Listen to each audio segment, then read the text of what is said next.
Hello दोस्तों, नमस्कार। Welcome to this video. अपने इस चैनल के इस नए वीडियो में मैं प्रमोद पाल आप सभी का स्वागत करता हूं। साथियों, आज के इस वीडियो में हम चर्चा करने वाले हैं कि आप हमारी तरह जीआईसी में टीचर कैसे बन सकते हैं, क्योंकि आपके लिए एक बहुत ही सुनहरा अवसर है। वैकेंसी आने वाली है बहुत जल्द और उसमें आप अपनी एक सीट को कैसे सुरक्षित कर सकते हैं, इस चीज़ को लेकर के आपके बहुत सारे सवाल रहते हैं, कमेंट्स में रहते हैं, आप लगातार मैसेज भी करते हैं। तो उन सारे सवालों का जवाब इस वीडियो में मैं देने का प्रयास करूंगा। साथियों, चूंकि अगर देखा जाए तो राजकीय इंटर कॉलेजों में शिक्षक जो है बहुत ही शानदार नौकरी है, बेहतरीन नौकरी है। आपको इसको पाने के लिए अपनी पूरी जी जान लगा देना चाहिए। आइए हम आपके उन सभी सवालों का जवाब दें जिसको लेकर के आपके मैसेज रहते हैं। सर, आपके बहुत मैसेज रहते हैं कि सर वैकेंसी कब तक आ सकती है, क्योंकि न्यूज़पेपर में तो आप देखें तो डेली कुछ ना कुछ इससे संबंधित अपडेट्स रहते हैं, कब तक सकती है। और साथ ही साथ मैसेज ये रहता है कि सर एग्ज़ाम कब तक हो सकता है, क्या एलिजिबिलिटी क्राइटेरिया होगा, कॉम्बिनेशन को लेकर के आपके तमाम सवाल रहते हैं। साथ ही साथ आपके ये सवाल रहते हैं क्या वह सब्जेक्ट बीएड में टीचिंग के रूप में होना अनिवार्य है। इसके साथ साथ आपके बहुत सारे मैसेज रहते हैं कि कौन ऐसा पद है जो बिना बीएड के भी आप एलटी ग्रेड में टीचर बन सकते हैं, तैयारी कैसे शुरू करें, क्या पैटर्न होगा, क्या पैटर्न बदलेगा कि नहीं बदलेगा, क्या लेक्चरर के लिए भी बीएड की आवश्यकता है कि नहीं है, जीएस को कैसे कवर करें तथा हमने कैसे तैयारी किया था। इन सारे अनुभवों को आप लोगों के बीच मैं इस वीडियो के माध्यम से आप लोगों के बीच देने का प्रयास करूंगा। वीडियो को पूरा जरूर देखिएगा, बहुत मज़ा आएगा और अपनी तैयारी में अभी से आप अपना प्रारंभ कर दीजिए। साथियों, सबसे पहली चीज़ मैं आप लोगों को बताना चाहूँगा, ये वैकेंसी किसी भी कंडीशन में जून लास्ट तक आपको ये वैकेंसी जरूर देखने को मिल जाएगी। अभी समय लगेगा नोटिफिकेशन आने में, क्योंकि अगर आप देखें तो लगातार जो है मैसेज पे मैसेज लगातार न्यूज़पेपर में आ रहा है। तो फिर भी जो है जून लास्ट तक ये वैकेंसी आप लोगों को किसी भी कंडीशन में देखने को मिल जाएगी।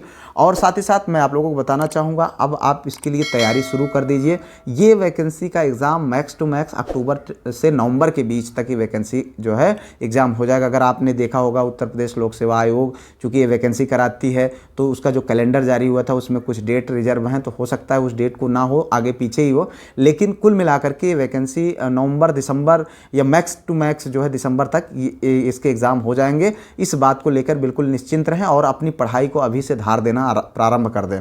साथ ही साथ अब बात करेंगे हम एलिजिबिलिटी के लिए, क्या आप इस पद के लिए एलिजिबल हैं कि नहीं हैं। साथियों, चूँकि आप जानते हैं कि दो जो है पद होते हैं, एक लेक्चरर है, दूसरा एलटी ग्रेड है। तो अगर एलटी ग्रेड के लिए देखा जाए तो एलटी ग्रेड के लिए आपको बीएड चाहिए होता है और साथ ही साथ ग्रेजुएशन में कम से कम वह सब्जेक्ट जिस पद के लिए आप जा रहे हैं, जिस पद पे आप सेलेक्ट होना चाहते हैं, उस संबंधित सब्जेक्ट जो है कम से कम आप जो है 2 साल ग्रेजुएशन में पढ़े हों। अभी तक यही रूल है। और उसके बाद कुछ ऐसे पद हैं जिसमें बीएड की अनिवार्यता नहीं है, बाकी जो है सभी जो है एलटी ग्रेड पदों के लिए बीएड की अनिवार्यता है। अगर हम लेक्चरर की बात करें तो लेक्चरर में बीएड की आवश्यकता जो पिछली वैकेंसी 2020 में आई हुई थी उसमें नहीं थी। हालांकि इस बार चांसेस हैं कि हो सकता है कि इस बार जो है लेक्चरर में भी बीएड को अनिवार्य कर दिया जाए।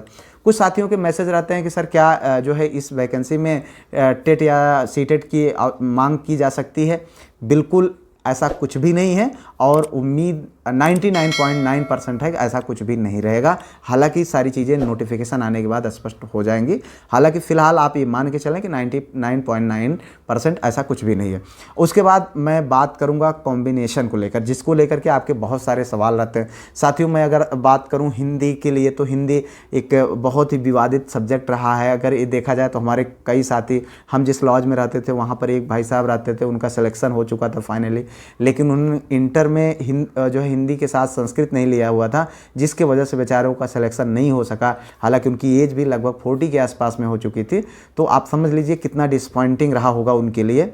और मैं इसलिए आप लोगों को कॉम्बिनेशन के बारे में बताना चाहूँगा। अगर आप हिंदी सब्जेक्ट से आप जो है इस वैकेंसी में अपीयर होना चाहते हैं तो कम से कम आपका इंटर में हिंदी के साथ संस्कृत, ग्रेजुएशन में हिंदी के साथ जो है संस्कृत, उसके बाद जो है आप बीएड जो है किए हों, तब जाकर के आप इस पोस्ट के लिए एलिजिबल। और साथ ही साथ मैं आप लोगों को बताना चाहूँगा हिंदी साहित्य होना चाहिए, हिंदी ग्रामर नहीं, हिंदी साहित्य होना चाहिए, ये आवश्यक है। और उसके बाद यही चीज़ें इंग्लिश के लिए भी है। हालांकि इंग्लिश जो है स्वायत्त विषय है, इंग्लिश में ग्रेजुएशन में अगर आपका इंग्लिश लिटरेचर है तभी आप इस पोस्ट के लिए एलिजिबल हैं, अन्यथा इंग्लिश ग्रामर अगर आपने पढ़ा है यानी इंग्लिश लैंग्वेज पढ़ा हुआ है तो आप इस पोस्ट के लिए एलिजिबल नहीं होंगे। बहुत हमारे मित्र जो है पिछली बार इस वैकेंसी में सिलेक्ट थे जो है लैंग्वेज से जिन्होंने ग्रेजुएशन कर रखा हुआ था, तो वो बेचारे बाहर हो गए, उनका सिलेक्शन नहीं हुआ, मतलब ज्वाइन नहीं कराया गया उनको। तो इस बात का विशेष ध्यान दें। और साथ ही साथ आपको मैं स्पष्ट कर देना चाहूँगा, ग्रेजुएशन में अगर आपने हिंदी 2 साल रखा है, उसके बाद अगर फाइनल ईयर में आपने छोड़ भी दिया तब भी आप एलिजिबल हैं, इस चीज़ को लेकर के टेंशन ना लीजिए। अगर बाय द वे कोई नोटिफिकेशन इस तरीके से फेरबदल नहीं होती है तो फिलहाल अभी तक का यही रहा है। अगर आपने इंग्लिश 2 साल किया हुआ है, फाइनल ईयर में छोड़ दिया तब भी आप एलिजिबल हैं, कोई दिक्कत नहीं है, इस चीज़ को लेकर के चिंतित ना हो। और उसके बाद अगर संस्कृत की बात करें तो संस्कृत भी अंग्रेजी की तरह स्वायत्त विषय है, ग्रेजुएशन में कम से कम 2 साल और उसके बाद जो है आपका बीएड होना चाहिए। सोशल साइंस की बात करें तो इसमें हिस्ट्री, इकोनॉमिक्स, पॉलिटी और जो है क्या बोलते हैं जियोग्राफी, यानी 4 जो आपके सब्जेक्ट हैं उसमें से कोई 2 सब्जेक्ट आपका जो है ग्रेजुएशन में होना चाहिए। और मैं आप लोगों को बता दूं कि 2 में से अगर ऐसा नहीं है, जैसे कुछ साथी हैं सोशियोलॉजी और हिस्ट्री से उन्होंने फाइनल कर दिया और पॉलिटी या इकोनॉमिक्स या जो है जियोग्राफी से उन्होंने सेकेंड ईयर से छोड़ दिया, सेकेंड ईयर के बाद छोड़ दिया, तो वो बिल्कुल एलिजिबल हैं। इस चीज़ को लेकर परेशान ना होइएगा, क्योंकि आपके बहुत सारे कमेंट इसी बात को लेकर के रहते हैं। आप इसमें सिर्फ कोई 2 जो है सब्जेक्ट होने चाहिए और 2 में 1 सब्जेक्ट जो है आप सेकेंड ईयर में छोड़ सकते हैं, कोई दिक्कत नहीं है अभी तक। हालांकि चेंज हो जाए तो कोई कुछ नहीं कह सकता है। मैथ्स की बात करें तो बीएससी में कम से कम 2 साल आपका मैथ्स होना चाहिए, इस बात का भी विशेष ध्यान दें। साइंस के लिए अगर आप साइंस सब्जेक्ट से आप एलिजिबिलिटी चाहते हैं तो आप फिजिक्स या केमिस्ट्री के साथ आपका ग्रेजुएशन होना चाहिए। अगर आपने 2 साल फिजिक्स अपने जो है सब्जेक्ट रखा हुआ है तो आप बिल्कुल इस साइंस पद के लिए जो है आप एलिजिबल हैं। उसके साथ साथ बायो के लिए बात करूँ तो जूलॉजी और बॉटनी से आपका ग्रेजुएशन होना चाहिए, उसके बाद जो है आप इस फॉर्म को एलिजिबल फॉर्म डाल सकते हैं। अगर हम बात करें बीएड में टीचिंग सब्जेक्ट की तो बिल्कुल भी ऐसा अभी तक कुछ भी नहीं है कि आपका बीएड में भी वही सब्जेक्ट टीचिंग सब्जेक्ट के रूप में होना चाहिए, जिसका जीता जागता उदाहरण मैं खुद हूँ। मेरा जो है ग्रेजुएशन में इंग्लिश है और 3 साल इंग्लिश रहा है, लेकिन मैंने चूँकि जहाँ से मैं बीएड कर रहा था वहाँ पर अब कुछ तकनीकी कारणों की वजह से हमारा जो टीचिंग सब्जेक्ट था वो अंग्रेजी नहीं रखा गया था, तो फिर जो है मतलब हट गया था।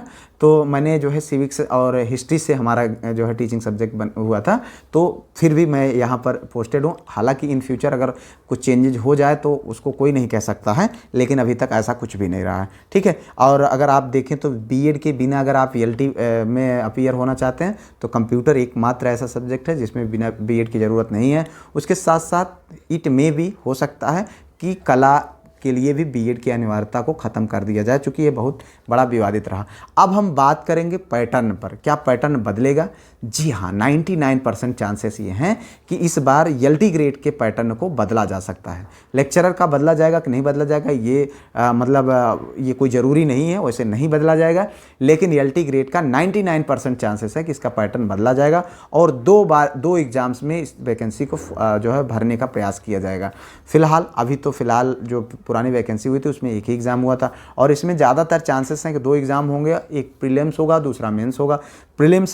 प्रीलिम्स को हो सकता है क्वालिफाई रखा जाए, अगर ऐसा भी हो सकता है कि उसमें जीएस रहे, जीएस की वजह से आप जीएस को क्वालिफाई कराया जाए, तो थोड़ा सा जीएस को पढ़ना पड़ेगा आपको। कहीं ना कहीं पिछली वैकेंसी में जब हम लोगों ने अपीयर हुए तो हम लोगों ने जीएस पर बहुत ज़्यादा ध्यान नहीं दिया हुआ था, हालांकि समय भी नहीं था। इस समय आपके पास समय है। और साथ ही साथ हम बात करेंगे कि क्या मतलब लेक्चरर के लिए बीएड, जैसा कि मैंने बताया, अभी तक अनिवार्य नहीं रहा, इन फ्यूचर हो सकता है, चांसेस ज़्यादा हैं कि इस बार हो सकते हैं। हालांकि अब हम बात करें कि अपने जीएस वाले पोर्शन को आप कैसे कवर करेंगे, चूँकि इस बात को लेकर के आपके बहुत सारे सवाल रहते हैं। मित्रों, मैं आप लोगों को बताना चाहूँगा, अगर आप इस पोस्ट पे, इस वैकेंसी में आप सिलेक्शन चाहते हैं तो निश्चित तौर पे अभी से आप लग जाइए। हालांकि आप टीजीटी पीजीटी की एग्ज़ाम में अगर आप अपीयर हो रहे हैं तो ठीक है, आप अभी उधर फोकस रखिए। जैसे ही एग्ज़ाम कंप्लीट हो जाता है उसके बाद, या जो साथी अभी इस बार नहीं अपीयर हो रहे हैं वो तुरंत जो है जीएस को अभी से पढ़ना शुरू कर दें और अकॉर्डिंग टू जो प्रीवियस ईयर जो मतलब पिछली बार जो एग्ज़ाम हुआ था वो जो सिलेबस था उसी सिलेबस को आपको तैयार करना है। सिलेबस बदलने के चांसेस ना के बराबर हैं, बट अभी से जीएस आपको पढ़ना पड़ेगा मित्र। एक बात जान लीजिए, अगर प्रीलिम्स हुआ और जीएस में भी क्वालिफाइंग कर दिया तो फिर थोड़ा सा जो है आपके लिए समस्या हो सकती है, क्योंकि जो टीचिंग वैकेंसी की तैयारी करने वाले जो लोग होते हैं वो शायद थोड़ा सा जो है जीएस में वो जो है अपने विषय के विशेषज्ञ होते हैं, इसलिए जीएस में थोड़ा सा उनका हाथ कमज़ोर होता है। तो यहाँ पर उनको जो है फोकस करने की ज़रूरत है। इसके लिए मैं आप लोगों को बताना चाहूँगा, भैया ऐसा नहीं है कि अब आप पढ़ना शुरू कर दीजिए पूरा। देखिए थोड़ा सा जो है एनसीईआरटी के जो क्वेश्चंस हैं, जैसे जो हैं मतलब आपके कक्षा 6, 7, 8 की जो किताबें हैं उसको आप देख सकते हैं, प्रेफर कर सकते हैं। साथ साथ मैं मैक्सिमम चीज़ें ये आप लोगों को बताना चाहूँगा कि आप जो है पीसीएस के या उत्तर प्रदेश लोक सेवा आयोग के द्वारा जो भी वैकेंसी अभी तक जीएस के कराई गई हैं, मतलब जिसमें भी जीएस के पेपर हुए हैं, उन जो है प्रीवियस ईयर को अभी से आप सॉल्व करना शुरू कर दीजिए। वहाँ पर आपके बहुत अच्छे चांसेस बनेंगे कि आपको बिना मतलब कम मेहनत में आपको एक सीट मिल जाए। ठीक है, यानी कम मेहनत में आप अपने जीएस को कंप्लीट कर पाएंगे, क्योंकि जीएस अथाह है और आप कितना पढ़ेंगे कोई नहीं जानता है। तो हालांकि कोशिश हमारी पूरी रहेगी कि हाँ इस चीज़ पर मैं जो है मतलब स्ट्रेटेजिकल तरीके से वीडियोज आप लोगों को मैं प्रोवाइड कराता रहूँगा। हमारी पूरी कोशिश रहेगी। साथ ही साथ हमारी पूरी कोशिश ये रहेगी कि जो इस पद पर यानी एलटी ग्रेड हैं या लेक्चरर हैं जो सिलेक्टेड हैं, उनसे भी मैं आप लोगों को पूरा प्रयास कर रहा हूँ। हालांकि हमारे पास अभी थोड़ा सा जो है संसाधन की कमी है, इस वजह से ऐसा नहीं कर पा रहा हूँ। अन्यथा इन सारे हमारे जो साथी हैं जो लेक्चरर हैं, एलटी हैं, उनसे जो है उनका इंटरव्यू आप लोगों के लिए मैं प्रोवाइड कराने का पूरा प्रयास कर रहा हूँ। अगर हो सकेगा तो मैं ज़रूर ये आप लोगों के लिए करूँगा, जिससे आपको बहुत ज़्यादा मदद मिलेगी। और अब आप इन्हीं शुभकामनाओं के साथ मैं आप लोगों से विदा लूँगा और उम्मीद करता हूँ कि वीडियो आपको बहुत अच्छी लगी होगी, हेल्पफुल लगी होगी। तो अभी आप चैनल को सब्सक्राइब कर लीजिए, वीडियो को लाइक करके अपने दोस्तों में ज़रूर शेयर करिएगा। मिलते हैं किसी और वीडियो में किसी और टॉपिक पर, तब तक के लिए जय Hind, Vande Mataram, best of luck.